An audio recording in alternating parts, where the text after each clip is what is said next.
In the last video, we have discussed about the process of deamination, transamination and decarboxylation. In this video, I will explain another cycle of protein metabolism which occurs in human body or in animal body, that is urea cycle. Okay.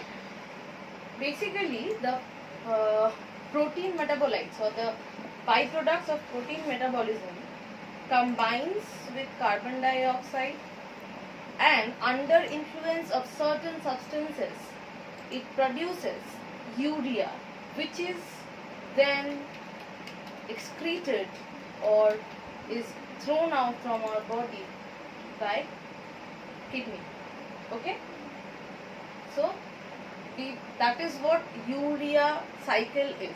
Production of urea from protein metabolites and combining them with carbon dioxide and under the activity of certain enzymes. Okay, so first, before I start discussing or before I start writing down the steps, I'm just writing the definition in one line.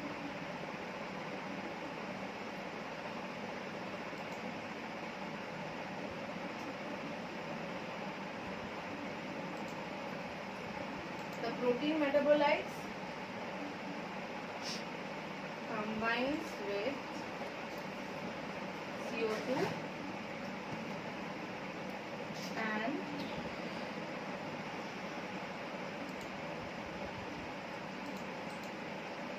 produces urea, which is excreted through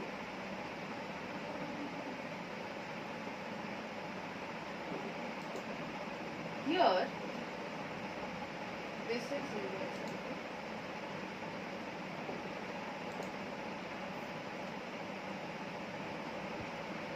The protein metabolites majorly means amino acids, okay, or ammonia, which is derived from protein metabolism. Here, the protein metabolism basically means ammonia produced through different processes of protein metabolism. Okay, this is what urea cycle is. Now I will write down the steps and I will explain each. Basically, as you do not have the structures in your syllabus, in class 12 you do not need to remember the structures or the chemical formula of the substances involved in the metabolic cycles. So you are not bound to understand the mechanism. Rather, it is not possible to explain the mechanism without the structure. So there are few metabolic cycle where you can understand the mechanism from the name or change in the name of the byproducts or the intermediates. But there are some metabolic cycles which involves substances which do not express their chemical structure through their name, or they do not give any hint about the structure through their names.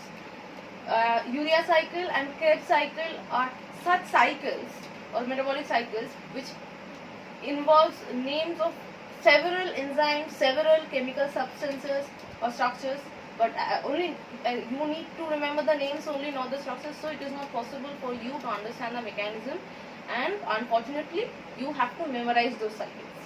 Okay, so urea cycle and Krebs, in both of the cases you have to do the same. The first step of urea cycle is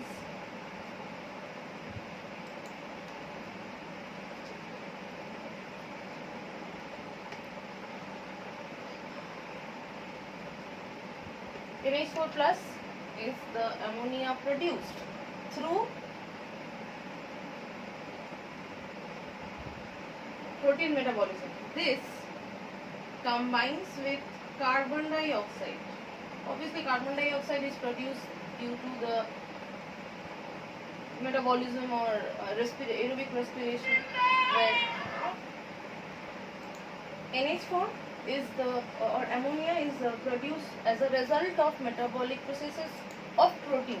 Okay, and CO2 we all know produced as a result of aerobic respiration or cellular respiration. That CO2 and NH4 will combine, and under the influence of the enzyme carbamoyl phosphate,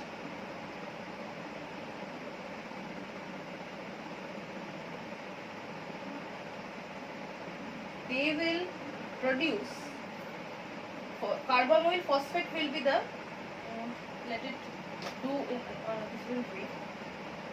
Amino acid and carbon dioxide will combine, and they will use one molecule of phosphate to produce a new compound called carbamoyl phosphate. Okay, what we have learned, the usual phosphate donors in the metabolic processes are ATP most commonly, and in some rare cases GTP is used in very rare cases. In most of the cases, either ATP is the donor or direct inorganic phosphate molecule comes to be combined or to be included in a structure. Here, the source of phosphate is again ATP, adenosine triphosphate. It will give one phosphate molecule. ATP means triphosphate. If one is taken away from the structure, then it is left with diphosphate, right? So one phosphate will be used for the production of carbamoyl phosphate. Now what if one ATP will be donated? ADP will be remaining, right? Diphosphate will be remaining. Now here 2 ATP is used because 2 phosphate molecule is required, and it will be splitted in how it will be splitted in a way where one inorganic phosphate will be there to be used. Okay, so 3I. So 2 ATP will release 2 inorganic phosphate molecule and 2 ATP will be produced. So is it? I hope this is clear. And carbamoyl phosphate will be produced. So what will be the name of the enzyme? What we have learned, that enzymes, name of the enzymes are usually given according to either the substrate or the product or the molecule which is going to be inserted or included under the influence of that enzyme. So here the naming of the enzyme has been done according to the product. This is the substance, this is the product. Carbamoyl phosphate has been produced, so the name of the enzyme will be, as the enzyme is manufacturing a certain structure, it will be named as synthetase because it is synthesizing something. So synthetase.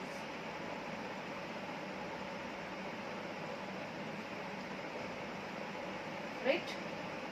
As it is synthesizing carbamoyl phosphate, so the name will be carbamoyl phosphate synthetase. So I hope now it is clear and I could make it easy for you to remember the name of the enzyme. 2 ATP will be included, 2 phosphate molecule will be taken away from that structure, 2 ADP will be released. Why we have written PI as individual structure? Because this is the loose phosphate which will be used, and it will produce carbamoyl phosphate. This is the first step of urea cycle. Okay, this carbamoyl phosphate will combine with the existing ornithine in the cell.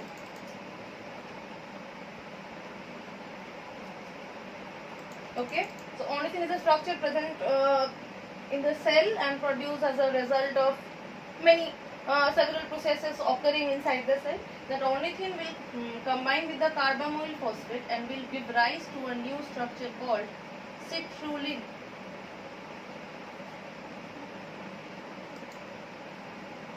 Okay.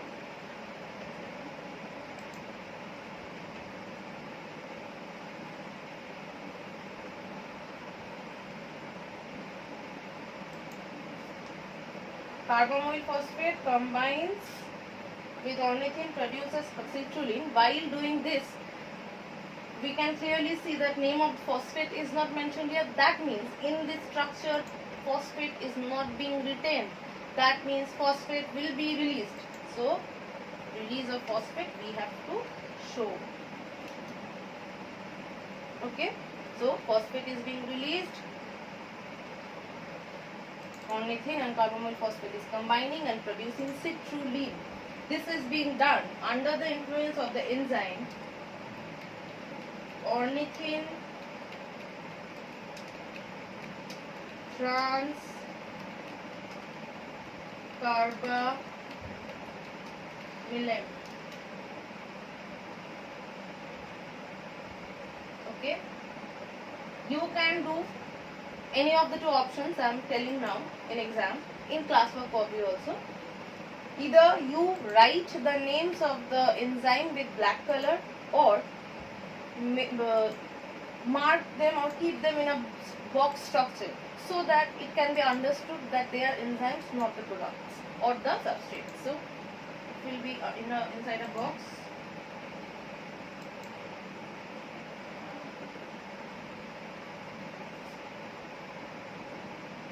It will again be inside a box. On the next class, I will try to use different ink for enzymes. Okay, the next step is citrulline will combine with the aspartic acid available in our system. Aspartic acid is another example of amino acid. So citrulline will combine with aspartic acid and will produce another new substance called arginosuccinic acid.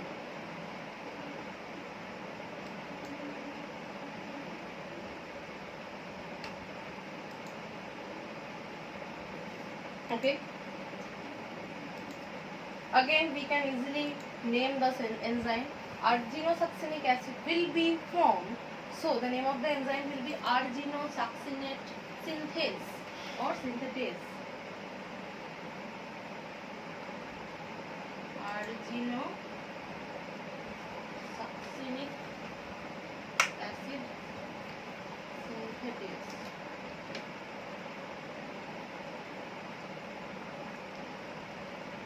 I am trying as much as possible to reduce the load of memorizing the names without any logic. These are the only areas where you can apply logic and you can remember it, or you can do it by concept. Okay, so while these steps occur, again there is use of phosphate.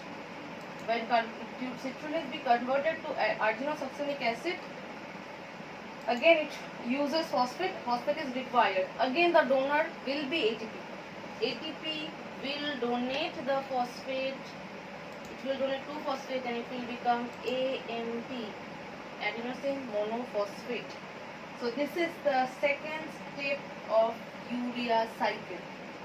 Okay, there are many more steps and I will be discussing the rest of the steps in the next video. Hope till here I could make it clear and easy for you to remember and understand. Thank you.